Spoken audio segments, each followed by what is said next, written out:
Eu sou a Daiane, né, R2 do Base. Hoje nós vamos falar sobre exame físico que avalia as congênitas cervicais. O meu orientador foi o Dr. João.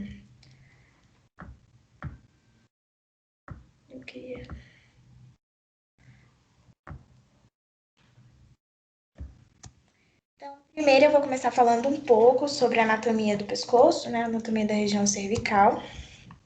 Então, aqui nessa imagem, nós vamos ver importantes limites, né?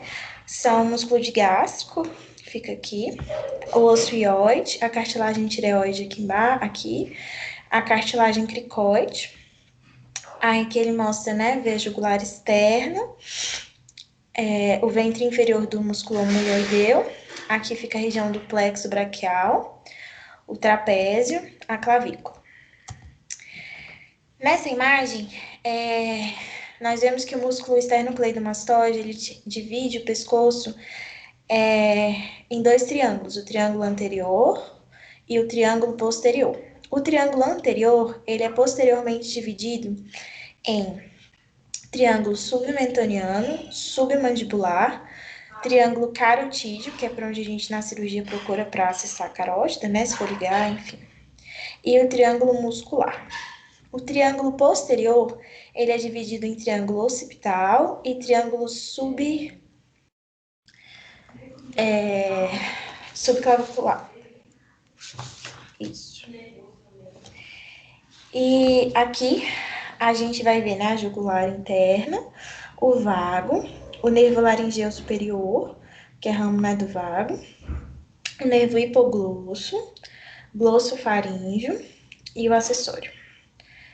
Então, nessa região nós temos estruturas muito importantes, né? O pescoço, ele é dividido em 6 níveis de cadeias de linfonodo, né? Então, nós temos aqui o nível 1A, que é dos submentonianos. Ele tem como limites os ventres anteriores do músculo de gástrico e o osso ióide. Aqui nós temos 1B, que é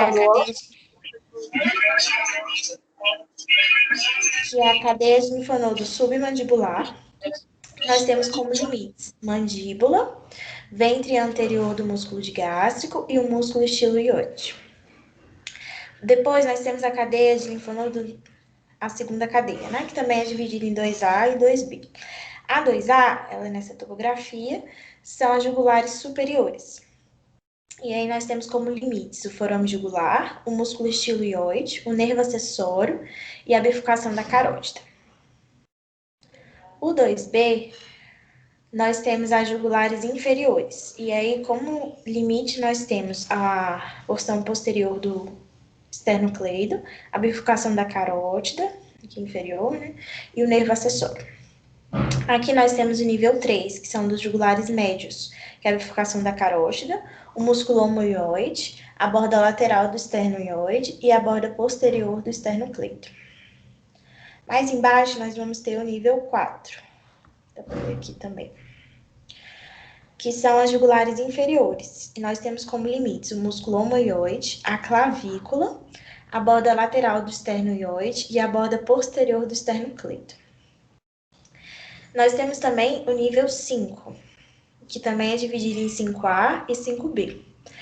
O nível 5, nós temos aqui o 5A, os espinhais acessórios, que nós temos como limites a borda posterior do esternocleidomastoide, a borda anterior do trapézio e a borda caudal da cartilagem cricoide.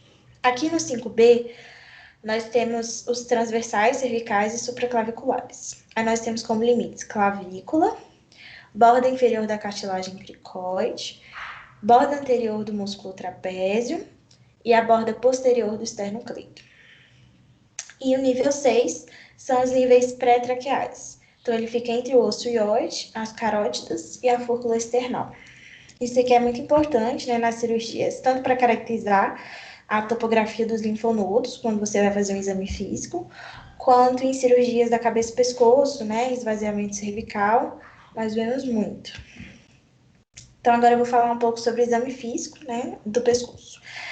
O exame físico do pescoço é dividido em inspeção e palpação. Na inspeção, é importante que seja realizado em um ambiente bem iluminado, Você tem que observar a simetria do pescoço, avaliar se tem alguma retração, algum abalamento, alguma alteração da coloração da pele, alguma massa, algum nódulo, enfim, e caracterizá-lo assim visualmente. Depois nós prosseguimos para palpação. Na palpação, o examinador ele tem que se posicionar atrás do paciente. Ele vai realizar a palpação com as duas mãos, como mostra na imagem, e ele deve palpar todas as 6 cadeias ganglionares que a gente conversou previamente. Tem que palpar a glândula submandibular. Se você observar alguma linfonodomegalia nessas cadeias, é importante você caracterizar elas macroscopicamente. Então, onde elas estão, em qual cadeia, tamanho, a consistência, os limites, se são móveis ou não, e se tem alguma alteração, né, de sinais flogísticos. Também tem que avaliar a presença de tumorações, abalamentos ou retrações. A gente também tem que identificar a cartilagem tireoide, o osso hioide, a cartilagem cricoide e a glândula tireoide. Na palpação da glândula tireoide, como nessa imagem aqui, a gente tem que ver se tem nódulos, né? Se tiverem nódulos, você tentar identificar o tamanho, a localização deles na tireoide. Se for um bócio, né? Enfim. Você também tem que realizar a palpação da laringe. Na palpação da laringe, é importante que você lateralize ela e a force contra a coluna. E isso, em pessoas rígidas, né, faz uma crepitação. Se não tem essa crepitação, nós pensamos que pode ter um abscesso, um edema, uma infiltração da retrofaringe, dos seios piriformes.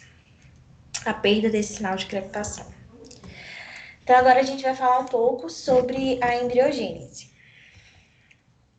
Porque todas essas malformações cervicais vêm de alterações durante essa formação, que começa na 3ª semana de vida intrauterina, vai surgir o aparelho branquial. O aparelho branquial, ele é composto pelos arcos branquiais, as fendas branquiais, as bolsas faríngeas, então, bolsa, fenda, arco, e pelas membranas faríngeas. Aqui nessa imagem, a gente consegue ver esse mais interior. São os folhetos embrionários, né? São compostos por 3 folhetos, mesoderma, ectoderma e endoderma. Aqui de azul, a gente vê o ectoderma. Aqui. De amarelinho, o endoderma. E aqui no entremeado temos o mesoderma. As fendas faríngeas, elas são formadas pelo adeussamento do mesoderma, que vai resultar na invaginação do ectoderma. As bolsas faríngeas, elas são formadas pela invaginação interna do endoderma. E os arcos faríngeos vai ter, entre esses pares de fendas e sulcos, um aumento no espessamento do mesoderma, que vão determinar saliências que são denominadas de arcos branquiais. Nosso desenvolvimento, ele é crânio-caudal. Nós temos 6 arcos, só que o 5º arco, ele é ausente e o 6º, ele é rudimentar. Todo arco é formado por cartilagem, nervo, músculo e artéria. Aqui, né, ele mostra nessa figura o 1º arco, a membrana faríngea, o 2º arco, a 2ª bolsa faríngea e a 3ª. Aqui é mais uma imagem para mostrar, né, que é crânio caudal. O primeiro e o mais desenvolvido, o 1º arco é o mais desenvolvido e é o que começa a desenvolver primeiro, depois nós temos o 2º, o 3º e o 4º. Esses arcos, eles são responsáveis pela formação de estruturas osteocartilaginosas, osso, artéria e nervo. Então, aqui a gente vai falar um pouco sobre isso agora. O 1º arco branquial, ele é responsável pela formação da maxila, né? Osso zigomático, aqui para cima, porção escamosa do osso temporal, mandíbula, bigorna e martelo. Ele vem da cartilagem de Meckel. O 2º arco, que é da cartilagem de Richter, ele vem do estribo. Ele forma, né, o estribo, processo estiloide, o corno menor do ocioide e a apófise estiloide do osso temporal. O terceiro arco, ele vai formar o corno maior do ocioide. O quarto ao sexto arco vão formar as cartilagens tireoide, cricoide e aritenoide. Então, aqui, né? Então, tireoide, cricoide e aritenoide do quarto ao sexto. Eles também são responsáveis, né, pela formação dos músculos. O primeiro arco, ele forma aqui, o músculo do aparelho mastigatório, que é o temporal, masseter, pterigóide medial e lateral. Vai formar o miloioide, o ventre anterior do digástrico, o tensor do palato e o tensor do tímpano. O segundo arco, ele vai formar os músculos da face, aqui. Então, ele vai formar o bucinador, auricular, frontal, platisma, orbicular do olho, orbicular da boca. Ele também vai formar a porção posterior do digástrico, estapédio e estiloide. O terceiro arco, ele vai formar o estilo faríngeo. Do quarto ao sexto arco, eles vão formar o cricoide, elevador do palato, constrictores da faringe e os músculos intrínsecos. Eles também são responsáveis pela formação das artérias. O primeiro arco, ele forma a artéria maxilar e a carótida externa. O segundo arco forma as artérias estapédicas. O terceiro arco, as carótidas comum e as carótidas internas. Do quarto ao sexto arco, eles vão formar quarto arco, arco da aorta e artéria subclave direita. O sexto arco, artéria pulmonar direita, esquerda e o ducto arteriovenoso. Eles também são responsáveis pela formação de importantes pares cranianos para nós, né? Então, o primeiro arco, ele forma o trigêmeo. O segundo arco, facial. Lembrar, né? Nervos músculos, forma os músculos da face. O trigêmeo aqui tem tensor do tímpano, que é importante pra gente. O terceiro arco vai formar o glosso faríngeo. Do quarto ao sexto vai formar o nervo vago, que tem como ramo laringeu superior, quarto arco, laringeu recorrente, sexto arco. Então, aqui ele mostra, né? Trigêmeo, que vai ter como ramos, né? Oftálmico, maxilar, mandibular. Aqui é o facial. Aqui ele mostra o glosso faríngeo e o vago. Aqui também, só para lembrar, né? Visualmente, trigêmeo, né? Quinto par, primeiro, sétimo par, segundo, nono e décimo. Nós temos também as membranas faríngeas e os sulcos faríngeos.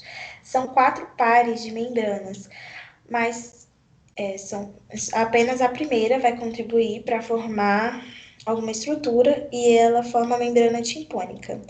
Elas são formadas onde o epitélio de um sulco e uma bolsa se encontram. Os sulcos faríngeos, eles são 6 pares, 4 pares, e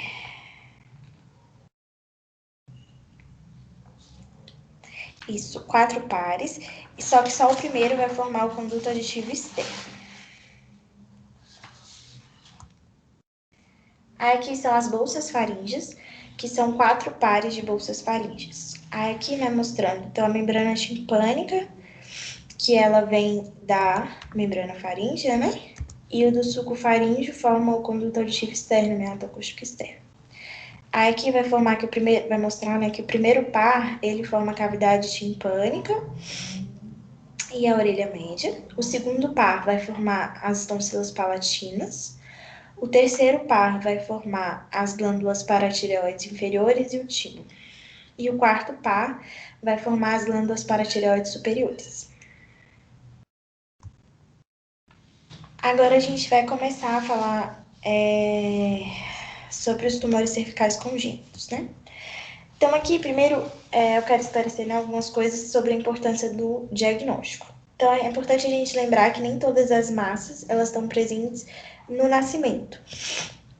Elas podem mesmo serem congênitas e serem diagnosticadas posteriormente com 20, 30 anos. Geralmente eles podem, a maioria permanece latente até ter um processo inflamatório que vai causar o aumento dela e você vai começar a investigar, né? Tem que ser um diagnóstico de qualquer abalamento cervical, é um dos possíveis diagnósticos. Quando chegam crianças, né, até os 15 anos, os diagnósticos que a gente mais pensa, né, são adenoplasias inflamatórias e massas cervicais congênitas. Adultos jovens, a gente pensa, né, no processo mais inflamatório ou em massas cervicais congênitas. Como a gente falou, né, elas podem ficar ocultas até ter algum processo inflamatório. Em adultos mais velhos, a gente tem que descartar neoplasias e massas cervicais congênitas. No Brasil, é muito importante a gente fazer diagnóstico diferencial com doenças inflamatórias crônicas, como granulomatose, TB, blastomicose. Se a gente tiver tumores de linha média, a gente tem que descartar, né, tireoide e cistos. Cisto tireoglosso, dermoide e cisto délfico. Se os tumores forem laterais, a gente tem que descartar, né, processos inflamatórios, neoplásicos, alterações das parótidas e submandibular, como litíase ou neoplasia, ou algum processo inflamatório dessas glândulas, e avaliar malformações, né, cisto pancreal e groma cístico. Então, né, região lateral cervical. Você pensa bem em anomalia dos arcos branquiais, laringocele e pseudotumor da infância. Na linha média, tem que descartar cisto tiroglosto, rânula, cisto dermoide, tímico e teratoma. E na região posterior cervical, linfangioma e hemangioma. E a gente vai conversar sobre as características delas agora. Então, as anomalias branquiais, elas ocorrem geralmente pela apoptose errônea, né? E elas ocorrem pela formação de cistos, trajeto ou fisto. Os cistos são essas estruturas, elas são circundadas por epitélio e não tem nenhuma abertura externa. O trajeto, ele tem uma abertura externa, seja para a cavidade ou para a pele.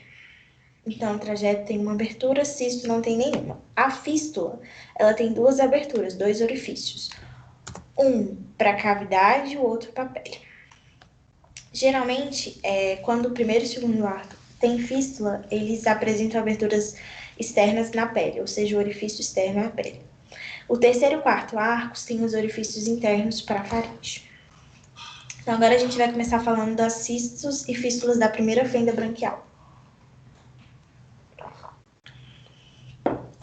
O Ork, em 1972, classificou essas anomalias da primeira fenda em dois tipos, tipo 1 e tipo 2. O tipo 1, eles são alterações da epiderme e ocorre aqui uma duplicação da membrana do conduto auditivo externo, que vai terminar em fundo seco. E elas são localizadas ou em região pré-auricular ou na parotídea aqui. O tipo 2 já são elementos da ectoderme e mesoderme.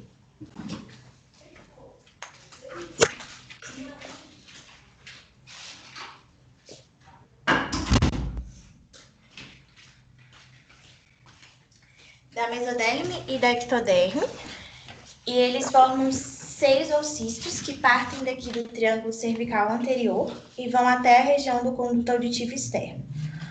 E podem ter comunicação ou não com eles. Então, aqui. Qual é o quadro clínico? O tipo 1, geralmente você tem um abalamento na região parotídea, sem sinais flogísticos e sem sintomatologia significativa. O tipo 2, ele tem um difícil diagnóstico, geralmente ele aparece quando a pessoa começa a ter quadros infecto-inflamatórios dessa região. O tratamento dele pode ser tanto cirúrgico quanto expectante. Os cistos e fístulas da segunda fenda branquial são os mais comuns. São os mais frequentes, responsáveis por cerca de 90% dos casos. Ele geralmente é diagnosticado entre os 10 e 20 anos de idade, após algum quadro infeccioso da cavidade oral. São lesões lisas, fibroelásticas, que têm mobilidade lateral, tem uma localização na parte mais alta da região jugulo-carotídea, abaixo do ângulo da mandíbula e em frente a grandes vasos. Aqui. Então, uma região bem difícil acesso, né? perto de grandes vasos e de importantes vasos cranianos. Quando ela tem fístula, geralmente o orifício de drenagem é na borda anterior do esternocleidomastoide e o trajeto vai passar sobre o hipoglosso, entre as artérias carótidas interna e externa. E o orifício interno é na loja midaliana. Então, você tem que observar se não tem uma drenagem intraoral. Aqui mostra ele. Primeiro que pareça, hoje eu atendi lá no PS, né, coincidência, uma paciente que tem 26 anos de idade e ela tá com cisto branquial, de provável de segundo arco. Ela começou a ter sintoma em dezembro do ano passado, foi vista lá no nosso PS, fizeram tomografia e tudo, e teve o diagnóstico do cisto branquial. Logo depois, ele infeccionou, ela voltou no nosso PS, foi drenado 23 ml em janeiro, e hoje ela retornou com novo abaulamento cervical importante, muita dor. Nós realizamos de novo a drenagem com punção, e saiu mais ou menos 55 ml de um líquido amarelo turvo. Ela está aguardando consulta na CCP. O cisto da terceira fenda branquial, ele é extremamente raro.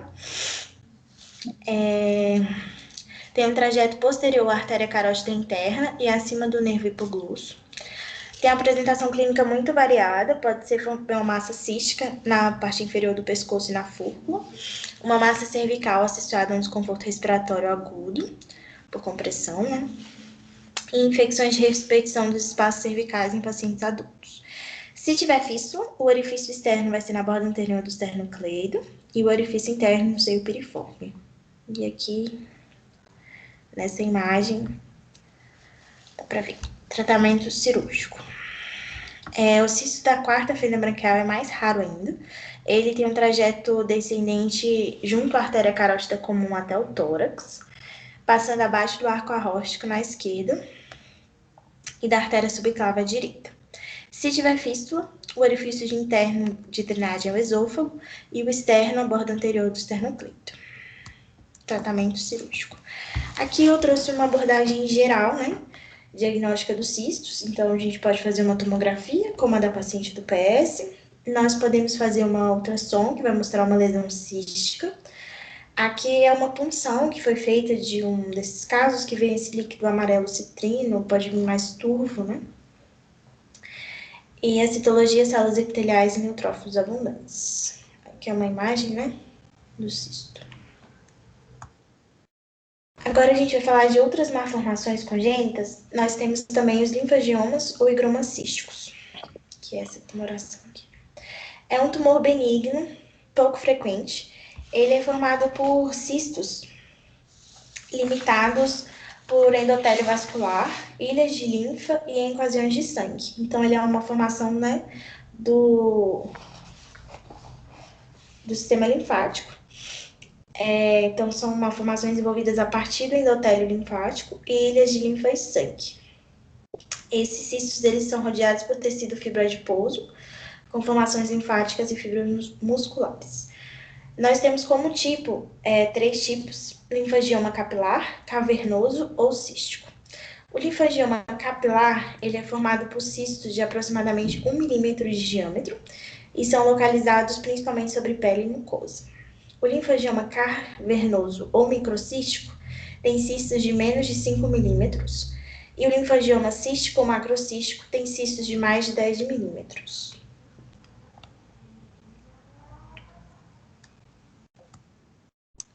O quadro clínico geralmente estão presentes ao nascimento e se manifestam clinicamente de forma significativa até os 2 anos de idade. São massas cervicais macias e depressíveis ao exame de palpação.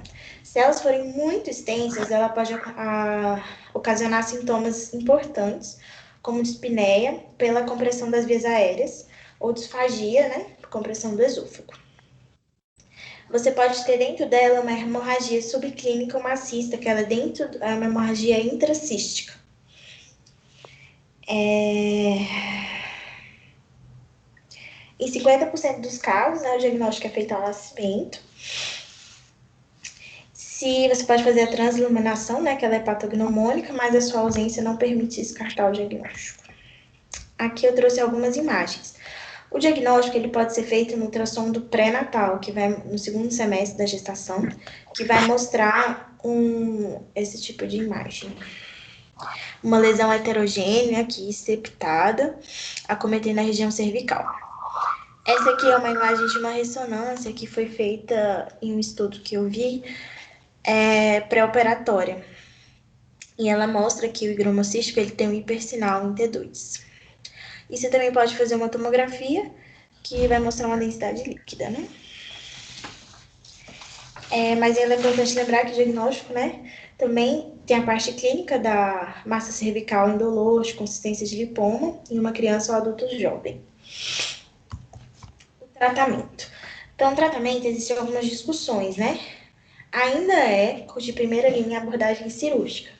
No entanto, como ela está muito próxima de órgãos nobres, né, vasos, pares cranianos, existem algumas contraindicações quando ela é muito extensa e geralmente supraioide. Quando ela é infraioide, prioridade é a cirurgia. Se ela for supraioide muito extensa, a gente pode tentar os agentes esclerosantes, que é a bleomicina e o OK432. Pelo risco, né, de uma abordagem cirúrgica. Aqui, né, mostra o higroma cístico na criança e aqui logo após a cirurgia. Também temos, que a gente vê muito, né, o cisto tireoglosso, ele é bem comum ali nos pacientes da CCP, a gente vê no ambulatório, né? Eles decorrem, né, de uma alteração do ducto tireoglosso. Então, é importante lembrar que a tireoide, ela aparece na terceira semana da gestação e ela vem da base da língua primitiva. Então, ela desce em frente da faringe como divertículo bilobulado, patente, que é o ducto tireoglosso. Ela deve adquirir uma posição normal por volta das 7ª semana de vida intrauterina. E o ducto tireoglosso tem que desaparecer na 10ª, né? Então, ele oblitera entre a 5ª até a 10ª semana de gestação, mais ou menos. O remanescente próximo é o forame cego, o remanescente distal é o lobo piramidal e a falha da obliteração do ducto forma o cisto do ducto tireoglosso. Então, aqui nessa imagem, né, a gente vê o osso ióide, a base da língua, né, que é de onde vem a tireoide. Ela se origina da base da língua primitiva e ela deve descer pelo ducto tireoglosso, que é a glândula tireoide. Ele surge mais ou menos por volta de idades menores do que 5 anos. Ele pode aparecer em qualquer parte do trajeto do ducto tireoglosso. 1/3 dos pacientes tem uma história de infecção recorrente ou cisto infectado nos adultos, que é como geralmente eles são diagnosticados.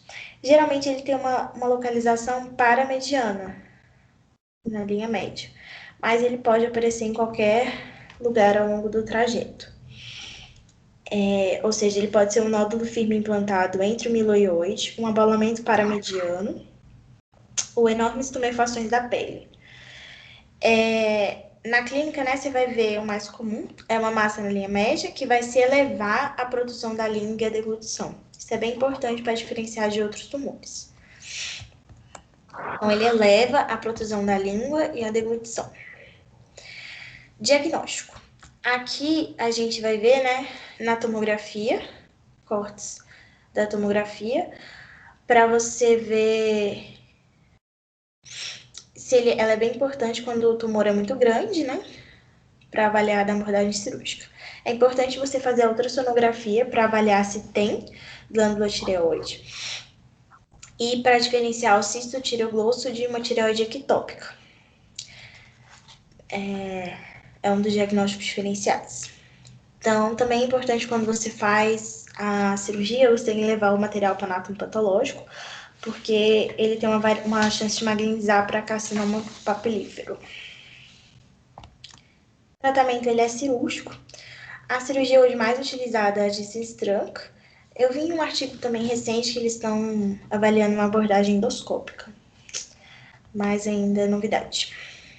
Então, a gente faz aqui uma incisão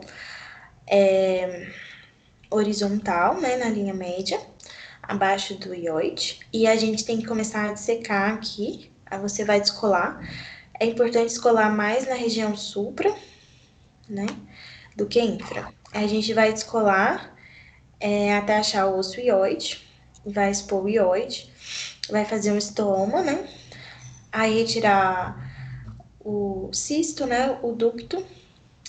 E ele também fala de uma parte intraoral, né, que você coloca um abridor para dissecar e terminar de tirar o cisto do ducto, tireoglúcio. Eu não cheguei a ver nenhuma cirurgia na época da CCP, mas eu sei que a Aninha viu e até chegou a fazer. Outros tumores são os hemangiomas. Eles são as neoplasias congênitas mais frequentes na infância. Meninas são discretamente mais acometidas que meninos, cerca de 2:1. 1/3 estão presentes no nascimento. Eles têm um crescimento progressivo durante o primeiro ano de vida, podem ter uma evolução com 18 a 24 meses e continuam dos 5 aos 7.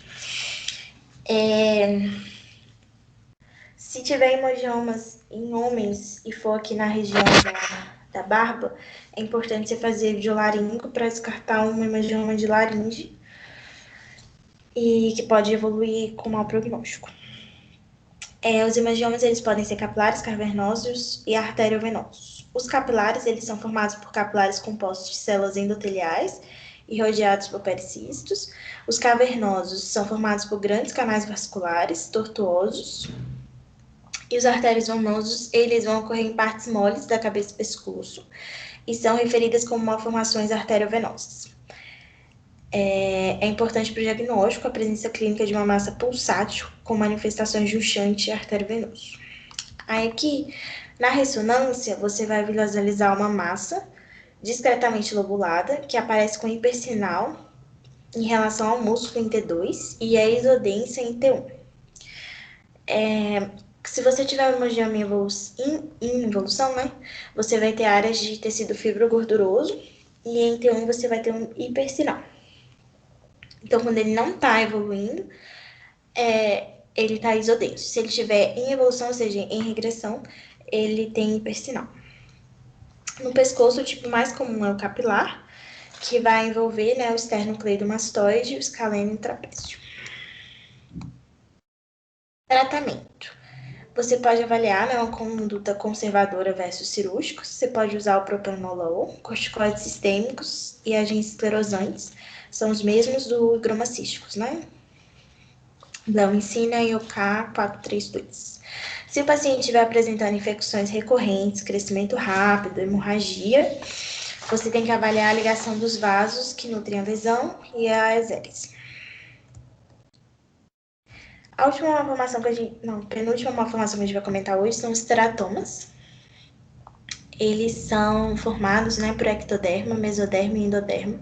Então, ele tem constituinte dos 3 folhetos embrionários. São raros, na cabeça e pescoço, compreendendo a 3,5% de todos os teratomas.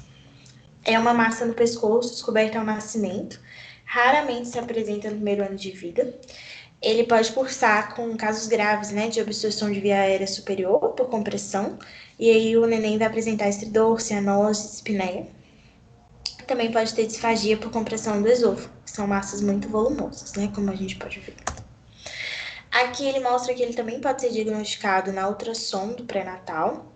Você vai evidenciar uma massa que desloca a traqueia e vai ter uma ecogenicidade mista. Aqui a gente vê uma ressonância, né? Mostrando essa consistência heterogênea da lesão e focos de calcificação. O tratamento é cirúrgico. Os cistos dermoides, eles são cistos formados de epitélio.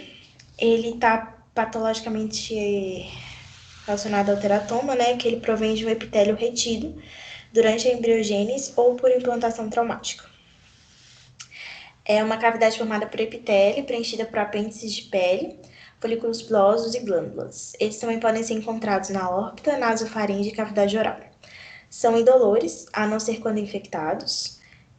Tratamento cirúrgico com excisão completa da lesão. Eles são massas em linha média também, como cistireoglosso, na região submentoniana.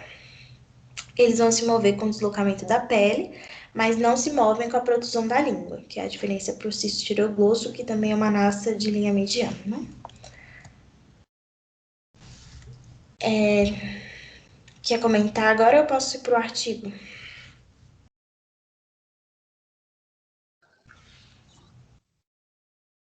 Opa, meu áudio tá ligado? O artigo aí, Tayane.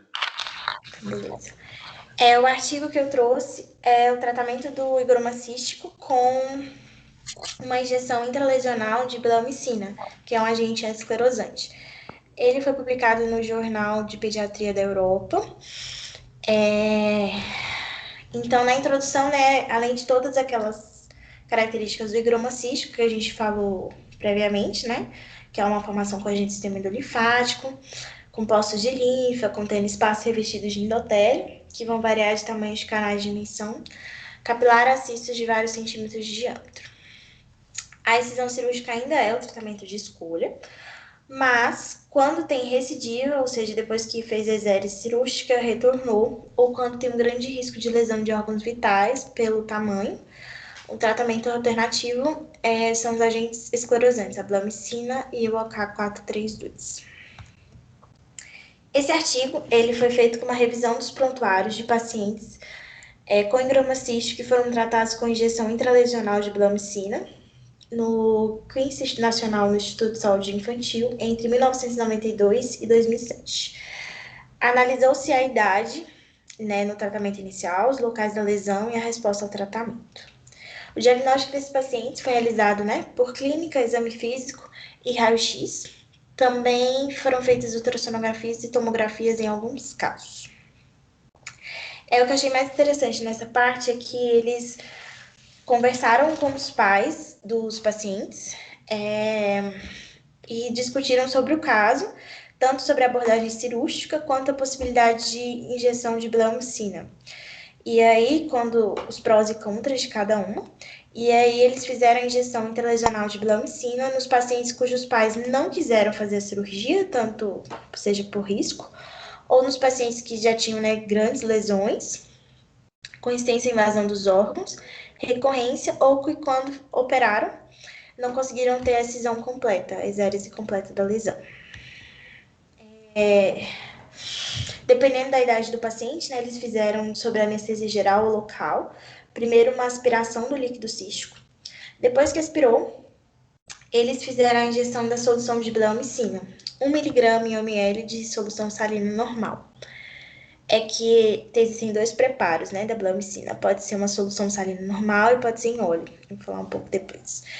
Então, nas lesões císticas, com uma dosagem de 0,3 a 0,6 mg por quilo. Uma dose máxima não superior a 10 mg por injeção.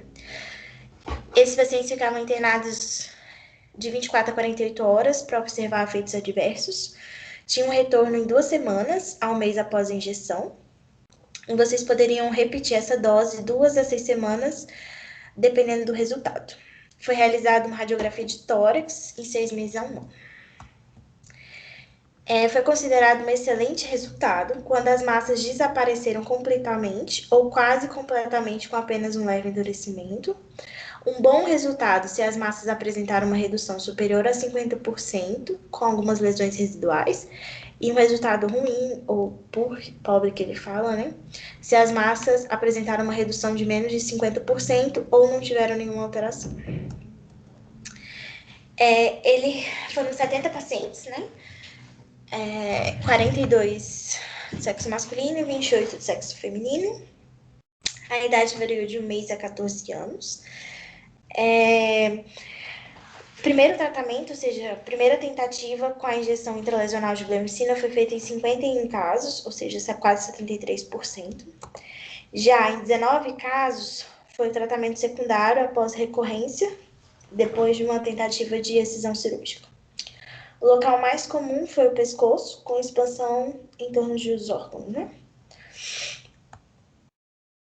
Aqui mostra, né, que cerca de 47% tiveram excelentes resultados.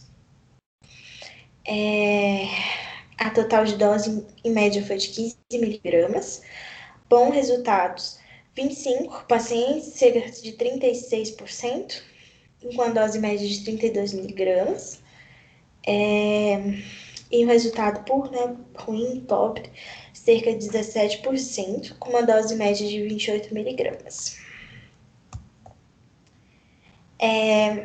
Foram, em 30 casos, cerca de 43%, os pacientes apresentaram efeitos colaterais leves, como edema local, peremia, dor, febre baixa.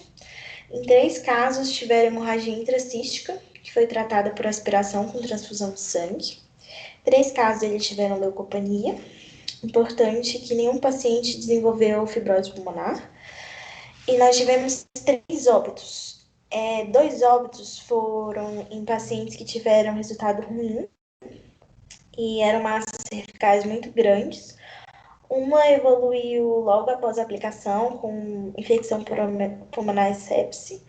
Uma foi posteriormente e uma outra, a terceira era uma paciente que tinha tido um excelente resultado, mas ela apresentou um tumor, um carcinoma de tireoide e evoluiu ao óbito. Aqui ele mostra, né, um endroma cístico na bochecha esquerda, que vai até o pescoço, né, aqui, e que não teve resposta após 5 doses da blamicina. Aqui ele mostra uma menininha, né, de 11 meses, que tem endroma cístico envolvendo o pescoço, a bochecha e a língua, que teve uma boa resposta nessas lesões, até 1 ano de follow-up, né? Aqui ele mostra uma neném que tem um endroma cístico de face com 8 meses, e teve uma excelente resposta com 3 doses de blamicina. Aqui é uma massa, né, no lado esquerdo cervical, numa menina de 5 anos, que teve completa regressão após 2 doses de blamicina. Aqui ele vai mostrar um menino de 2 anos que tinha um endroma cístico de pescoço, bochecha, língua, e que teve uma boa resposta da parte de pescoço, mas não teve, depois de 2 meses, ele apresentou novas lesões no palato, né? Aqui é uma menina de 5 meses com endroma cístico dos 2 lados, que teve uma excisão parcial com traqueostomia, e depois de 10 anos de follow-up, ele teve a parte da regressão após 6 doses de blamicina. Na discussão, ele cita que a blamicina é um agente quimioterápico, né, descoberto em 1966. Ele é eficaz para o tratamento de carcinoma de células escamosas, linfoma, tumor testicular, outros tumores de células germinativas, hemangiomas e lesões vasculares. Ele inibe a síntese de DNA e tem um efeito esclerosante nas células endoteliais do linfangioma cístico. A regressão é um resultado direto da ação direta sobre o revestimento endotelial linfático, produzindo um processo inflamatório. Inicialmente, né, como eu estava comentando, ela era preparada em uma emissão de óleo para injeção intralesional de linfangioma e obtinha uma taxa de cerca de 80%. Nesse estudo, a preparação foi com uma solução salina normal, em vez da emissão de óleo, e teve uma taxa de 83%, né, juntando os resultados excelentes e os bons, com desaparecimento total em 47%. Ele cita, né, outros estudos que mostram que, então, ela é igualmente eficaz quando preparada tanto na emulsão de óleo quanto na solução salina. Lesões císticas únicas, superficial e grande ou macrocisto permitem a aspiração fácil do conteúdo, respondem bem. Ou seja, é importante primeiro você fazer aquela punção, igual eles fizeram no estudo, esvaziar e depois fazer a injeção intralesional da blamicina. Quando são linfangiomas microcísticos ou cavernosos, eles não têm uma boa resposta. O paciente geralmente tem uma redução parcial ou contínua, com necessidade de excisão cirúrgica em alguns casos.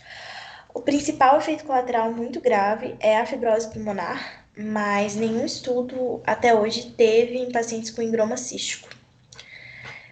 O risco, né, de uma fibrose pulmonar está associado à dose cumulativa, com aumento em uma dose total de mais de 400 miligramas.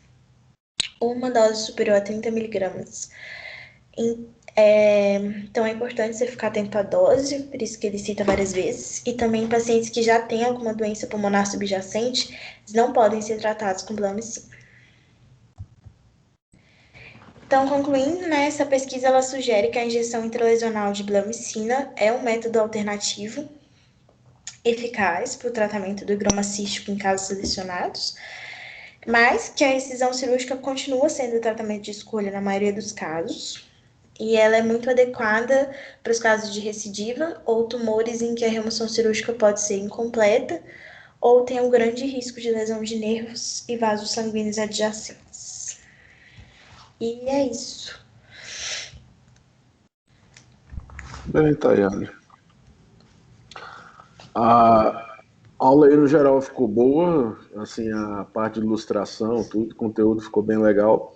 Agora, do artigo, que eu acho que é a mensagem interessante para vocês, vocês vão começar a ver cada vez mais agora isso, é a discussão sobre fenotipo e endotipo.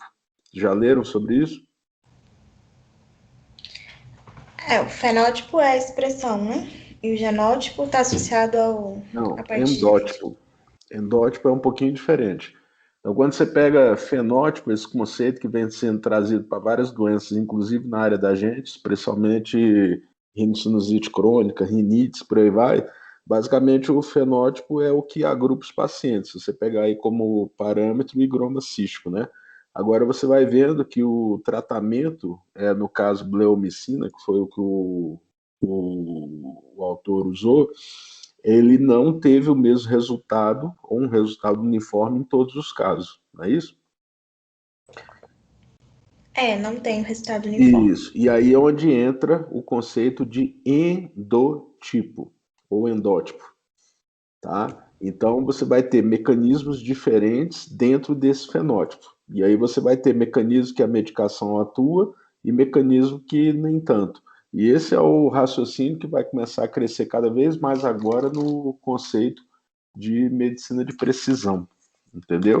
Então é você começar a ir no detalhe e sair um pouco desse cenário de uma medida para todos, né? Ou a mesma conduta para todos, né? Então essas peculiaridades que a gente vai ver cada vez mais crescer e a geração de vocês vai conviver com isso aí por muito tempo e vão ver muito avanço, né? Na ciência médica por conta disso. Outra coisa importante, os dois que não me conhecem, Miriam e o Zé Elias, eu sou o Dr. Ricardo Valadares, sou um dos preceptores do grupo, né, de vocês. Queria dar as boas-vindas para vocês, né, e saber que nós vamos estar trabalhando aí para que a residência ande da melhor forma possível dentro do cenário que a gente está vivendo. Sejam bem-vindos ao serviço. E eu vi que o Gustavo está logado aqui. Você quer falar alguma coisa, Gustavo? Boa noite para todos. Tá me ouvindo bem? Não sei se eu tô. Dá para ouvir. Acompanhei uma parte da aula, gostei da abordagem. É sempre muito bom ter as ilustrações, ainda mais quando tem muita anatomia, que facilita o entendimento. E estava tendo alguns casos aqui no PS, por isso que eu não assisti a aula por completo. Mas até onde eu pude acompanhar foi muito boa.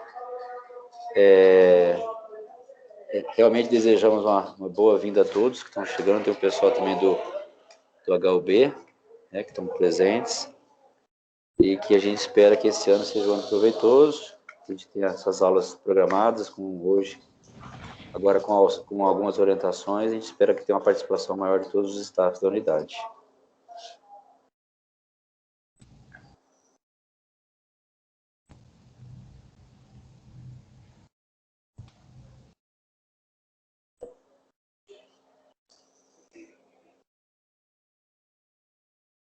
Alguém mais quer fazer alguma colocação?